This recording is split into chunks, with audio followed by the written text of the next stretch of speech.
Episode 2 की starting में हम लोग को बताया जाता है कि जो पर्सन भी एक अल्टीमेट मॉन्स्टर काइजर अल्सा फेट को मारेगा उस पर्सन को एक आकाशिक रिकॉर्ड मिलेगा जो कि एक ट्रेजर है जो कि तुम्हारी कोई भी विशेष को पूरा कर सकता है। रिक कह रहा होता है कि उस मॉन्स्टर को हराना मेरे लिए इम्पॉसिबल है, पर मुझे विश्वास है कि वो बच्चे जो कि एडवेंचर्स बनना चाहते हैं वो लोग एक ना एक दिन जरूर इस मॉन्स्टर को हराएंगे और उसे वो ट्रेजर मिलेगा और वो अपनी विश को भी पूरा करवाएगा। अगले सीन में एलिसा सभी को बताती है कि फर्स्ट राउंड का जो रिजल्ट है वो काफी जल्द आने वाला है। तुम्हारा रिजल्ट तुम्हें तुम्हारे एग्जाम टिकट से ही पता चल जाएगा।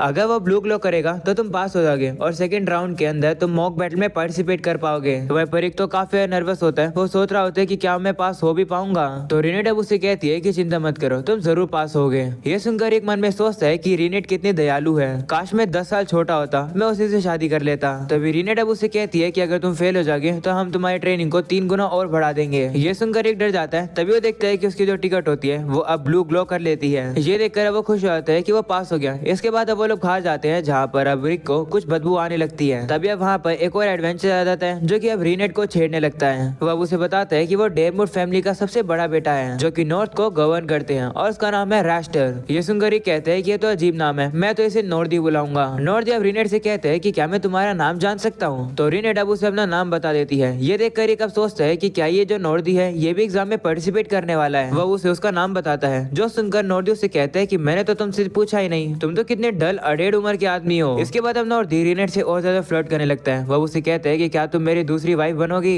ये सब चीज रिक को पसंद नहीं आती है। वो बीच में आ जाता है और नॉर्दी से कहता है कि इसे परेशान करना बंद करो क्योंकि ये मेरी गर्लफ्रेंड है। ये सुनकर नॉर्दी को इस बात पर बिलीव ही नहीं होता है। तभी वो रिक के एग्जाम कार्ड को देख लेता है और कहते हैं कि तो तुम भी एग्जाम में पार्टिसिपेट कर रहे हो। वह उसका मजाक उड़ाता है और कहते हैं कि तुम इस एज में भी F रैंक के हो। तो रिक अब उसे कहते हैं कि तुम भी 25 से ज्यादा साल की उम्र के लग रहे हो, तुम मुझे कैसे बोल सकते हो। जिस पर वो कहता है कि मैं तुमसे काफी ज्यादा अच्छा हूँ क्योंकि जब मैं 14 साल का था E रैंक का एडवेंचर मैं तब था, अभी मैं एक A रैंक का एडवेंचर हूँ और मैं यहाँ पर एग्जामिनर के तौर पर आया हूँ और सेकंड राउंड में सभी लोगों को एग्जाम मैं ही लूंगा। अब तुम चुपचाप से यहाँ से चले जाओ, मुझे रिनेट के साथ एंजॉय करने दो। ये सुनकर रिनेट अब रिक को पकड़ लेती है और अब वो नॉर्दी से कहती है कि माफ करना, मैं तुम्हारे साथ नहीं आ सकती हूँ क्योंकि मैं रिक को डेट कर रही हूँ और तुम्हारा परफ्यूम बिल्कुल ज्यादा स्ट्रॉन्ग है। ये सुनकर रिक कहते ओ तो ये बदबू यहाँ से आ रही थी। ये सुनकर अब नॉर्दी अब उससे गुस्सा आता है और कहते हैं कि अगर मैं तुम्हारे एग्जाम का इंचार्ज बना तो मैं तुम्हें छोड़ूंगा नहीं, मैं तुम्हें दिखाऊंगा कि हम लोगों के बीच में कितना बड़ा डिफरेंस है। ऐसा बोलने के बाद अब वो वहाँ से चला जाता है। ये सुनकर रिक अब सोचता है कि मैं होप करता हूँ कि नॉर्दी मेरा एग्जामिनर ना बने।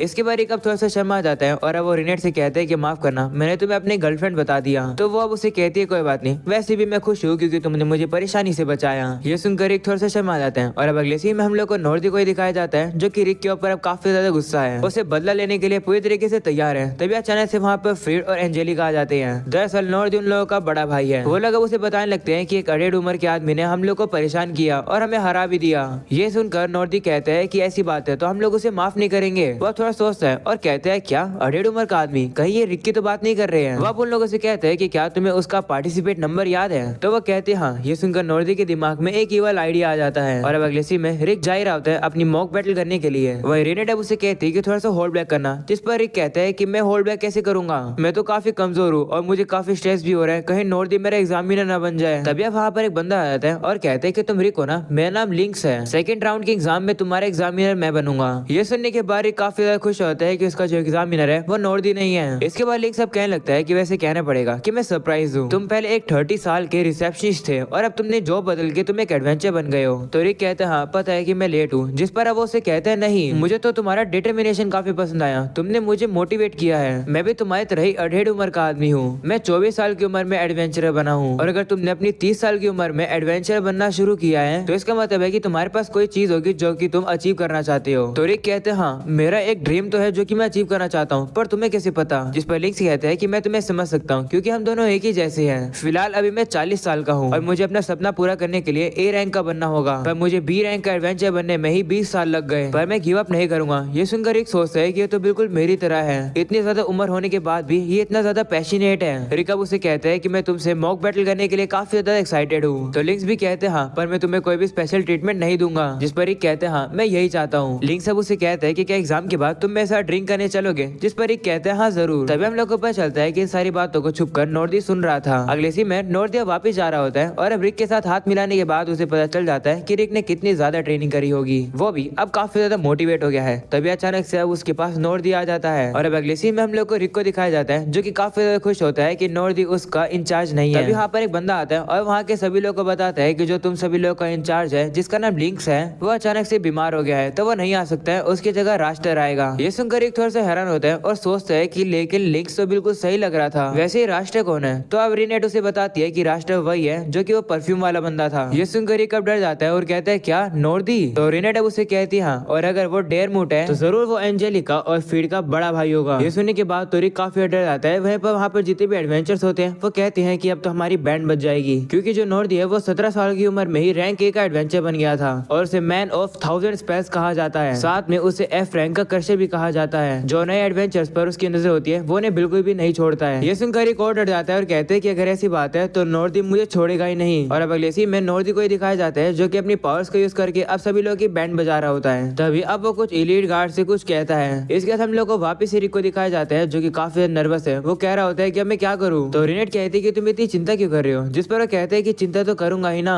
एक ए रैंकर जो कि 1000 स्पेल जानता है वो मुझे मारने वाला है और मुझे तो बस पहले नेचर की 2 ही स्पेल आती है, और अगर मैं हारूंगा तो तुम लोग मेरी ट्रेनिंग भी बढ़ा दोगे। मैं तो मारा गया और सभी लोग ये कह रहे हैं कि मैंने एडवेंचरर बनना काफी लेट सुना और मेरे लिए एडवेंचरर बनना इम्पॉसिबल है। ये सुनकर रीनेट कहती है कि अगर ऐसी बात है तो चीजों को फ्लिप कर दो, मतलब अगर तुम नर्वस हो रहे हो दूसरों की बातें सुनकर तो दूसरों की बातें सुनकर कॉन्फिडेंट भी हो जाओ। मैं तुम्हें कॉन्फिडेंस दूंगी, मुझे तुम पर पूरा विश्वास है, तुम ताकतवर हो और तुम एग्जाम भी पास करोगे। जिस दिन तुमने डिसाइड करा था कि तुम एक एडवेंचर बनोगे मैं तब से ही तुम पर बिलीव करती हूँ, तो क्या तुम मुझ पर बिलीव करोगे? ये सुनकर एक अब थोड़ा सा मोटिवेट हो जाता है और कहता है हाँ शुक्रिया मुझे कॉन्फिडेंस देने के लिए। तभी अचानक से वहाँ पर एक लड़का आ जाता है जो कि रिक से कहता है कि यंग मैन। ये सुनकर खुश आता है और कहता है हाँ मैं ही हूँ यंग मैन, तुम्हें क्या चाहिए? तो बंदा उसे कहता है कि तुम एग्जाम के पार्टिसिपेट हो है ना, देखकर लगता है कि तुम्हें तुम्हारी उम्र की चिंता हो रही है, अगर ऐसी बात है तो मैं तुम्हें फॉर्चून टेलिंग करके तुम्हारी मदद कर सकता हूँ। तो रिका मान जाता है और वो फॉर्चून टेलिंग लेने के लिए आ जाता है, जहाँ पर उसे थोड़ा सा शक हो रहा होता है, पर वो लड़का उसे कहता है कि शक करने की जरूरत नहीं है, बस चेयर पर बैठो। तो रिक भी अब चेयर पर बैठने वाला होता है, तभी अचानक से रीनेट की नजर जाती है कि उस चेयर के ऊपर तो एक स्पेल लगी हुई है। वो रिक को रोकने ही वाली होती है, पर तभी अचानक से रिक वहाँ से गायब हो जाता है। इसके बाद वो बंदा हंसने लगता है और हमें पता चलता है कि वो बंदा और कोई नहीं बल्कि फ्रीड था। ये सुनते ही रीनेट वहाँ पर हमला कर देती है और वहाँ पर काफी बड़ी तबाही भी कर देती है। वो फ्रीड का गला पकड़कर उसे कहती है कि तुमने टेलीपोर्टेशन मैजिक का यूज किया ना, आखिर रिक कहाँ पर है? तो फ्रीड अब बता ही नहीं रहा होता है। ये सुनकर रीनेट अब उसके ऊपर अपनी पावर्स का यूज करके उसे थोड़ा सा डरा देती है और कहती है कि अगर तुमने नहीं बताया तो मैं तुम्हारी आंखें फोड़ दूंगी।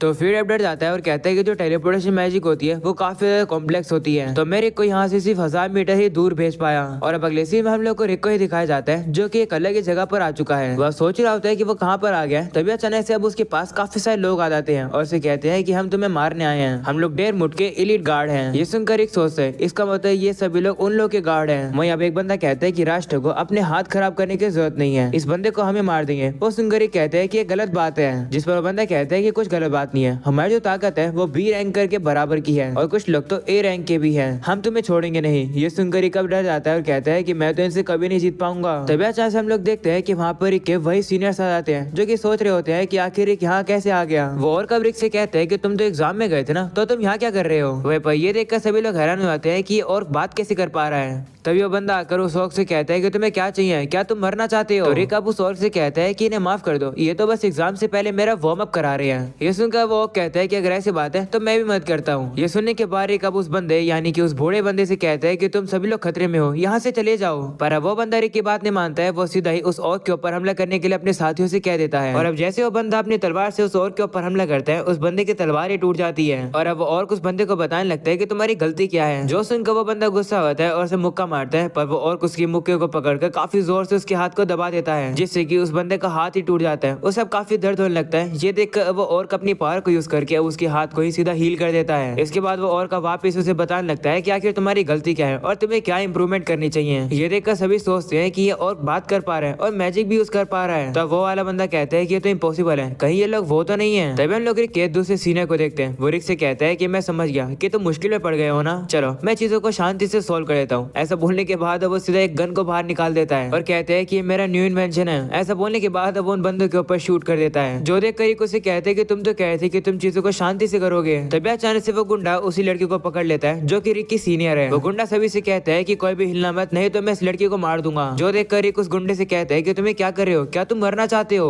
उसे छोड़ दो, तुम्हारा ही फायदा होगा। वहीं पर वो लड़की कहती है उस गुंडे से, क्या तुम मेरे साथ खेलने वाले हो, हम लोग कौन सा गेम खेलेंगे? तो वो गुंडा अब उस लड़की के गले को थोड़ा सा दबा देता है। ये देखकर वो लड़की काफी गुस्सा हो जाती है और अब वहाँ पर काफी बड़ा धमाका कर देती है और काफी सारे लोगों को खत्म करती है। जो देखकर रिक कहता है कि मैंने तुम लोगों को वार्निंग दी थी। वहीं पर वो दूसरा बंदा कहता है कि इस लड़की ने तो एक ही वर्ड बोल के 7th नेचर का मैजिक यूज कर दिया। तो वो दूसरा बंदा कहता है कि ये लड़की वैम्पायर मेज है और ये सिर्फ 10 साल के होने के बाद भी सबसे स्ट्रॉन्गेस्ट मेज है। इसे डीमन चाइल्ड ऑफ र्यून भी कहा जाता है और इसका नाम है एलिसरेट। और ये जो दूसरा बंदा है वो आधा ड्वार्फ और आधा एल्फ है, जो कि अब से 1000 साल बाद की टेक्नोलॉजी को यूज कर सकता है। ये दुनिया का बेस्ट वेपन क्राफ्टमैन भी है। इसका नाम है मिजेट एल ड्वार्फ। वहीं पर ये दूसरा जो ऑर्क है उसके पास ग्रेट इंटेलिजेंस है, साथ में सुपर ह्यूमन स्ट्रेंथ भी है और ये सारे सपोर्ट मैजिक का मास्टर भी है। और इस ऑर्क का नाम है ब्रॉडस्टोन। और ये तीनों ऐसे रैंक एडवेंचर्स है, यानी कि वो मोस्टर जिनकी पावर कॉमन सेंस के बियॉन्ड है। और तो और ये कॉन्टिनेंट के सबसे स्ट्रॉन्गेस्ट पार्टी के मेंबर्स हैं। उस पार्टी का नाम है ओरिचल कम फिस्ट। मैंने सोचा नहीं था कि अपनी आंखों से मैं ये कभी देख पाऊंगा।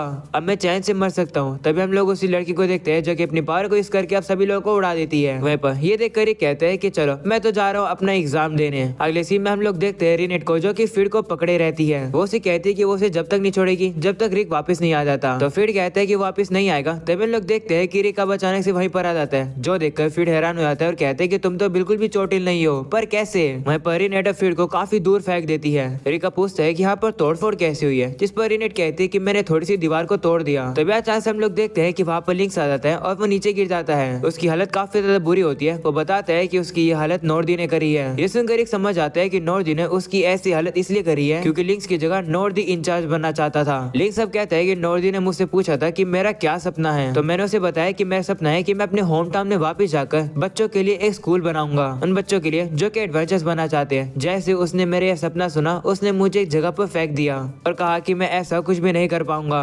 नॉर्दी ने उसकी मार मार के बुरी हालत कर दी थी और कहा था कि तुम जैसे बूढ़े लोग ही हमारी सोसाइटी को खराब करते हैं। ऐसा बोलने के बाद नॉर्दी अब उसे बांध कर वहाँ से चला जाता है। लिंक्स कहते हैं कि मैं फ्रस्ट्रेटेड था, कुछ भी उसे बोल नहीं पाया। लगता है कि मेरी ही गलती है, मेरे जैसे पर्सन कोई ड्रीम नहीं रख सकता है। रिक तुम भी इस एग्जाम से बाहर हो जाओ, नहीं तो वो तुम्हारी भी बुरी हालत कर देगा मेरी तरह। ये सुनकर रिक अब उसे कहता है कि नहीं ऐसा नहीं होगा और चिंता मत करो, किसी भी एज में कुछ शुरू करना लेट नहीं होता है। ऐसा बोलने के बाद रिक अब काफी गुस्से में वहाँ से चला जाता है। दूसरी तरफ नॉर्दी को दिखाया जाता है जो कि काफी सारे एडवेंचर्स को अपनी पावर को यूज करके मार रहा होता है। तभी वहाँ पर एलीट गार्ड का एक बंदा आता है और अब वो उसे बताता है कि हम लोग रिक को नहीं हरा पाए, हमें माफ कर दो। ऐसा बोलने के बाद वो बंदा नीचे गिर जाता है। इसके बाद अब रिक भी वहाँ पर आने लगता है, जो देखकर नॉर्दी उसे कहता है तो तुम आ गए, मुझे लगा था कि तुम नहीं आओगे क्योंकि मेरे एलीट गार्ड ने तुम्हारी हार्ड वर्क और पैशन को तोड़ दिया और लगता है कि तुम मुझे काफी ज्यादा अम्यूज करोगे। अगर ऐसी बात है तो सिर्फ तुम्हारे लिए मैं अपनी पूरी ताकत का यूज करूंगा। वहीं पर अब रिक को ही दिखाया जाता है जो कि काफी ज्यादा गुस्से में होता है। वो अब कह रहा होता है कि मैं नॉर्दी को छोड़ दूंगा नहीं, मैं उसे हवा में उड़ा दूंगा। और यहीं पर हो जाता है ये एपिसोड खत्म। पसंद आया हो तो लाइक कर देना, चैनल पर न्यू हो तो सब्सक्राइब कर देना। मिलते हैं अगले एपिसोड में, तब तक के लिए बाय बाय।